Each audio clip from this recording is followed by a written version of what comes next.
Hi అండి. Hi అండి అందరికీ.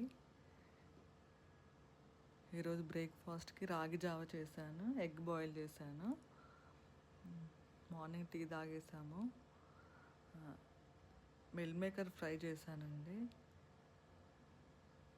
మిల్ మేకర్ వాటర్లో సోక్ చేసి ఒక 10 నిమిషాలు వాటర్ గట్టిగా పిండేసి ఏం లేదు, బౌల్ పెట్టేసుకొని స్టవ్ ఆన్ చేసి ఆనియన్, పచ్చిమిర్చి, సేమ్ జీలకర్ర, కొంచెం పసుపు, అల్లం పేస్ట్ అవన్నీ ఫ్రై అయ్యాక మిల్ మేకర్ వేసేసి అది ఫ్రై అయ్యాక, నాకైతే ఫ్రై అంటే చాలా ఇష్టం అండి, గ్రేవీ అసలు ఇష్టం ఉండదు. ఒక టమాటా వేసాను నేను.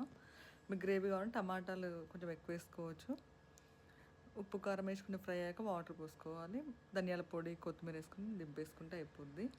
ఎగ్ కర్రీ ఉండే అండి, చారు చేశాను. ఇంకా ఇలా అయిపోయింది లంచ్ వల్ల.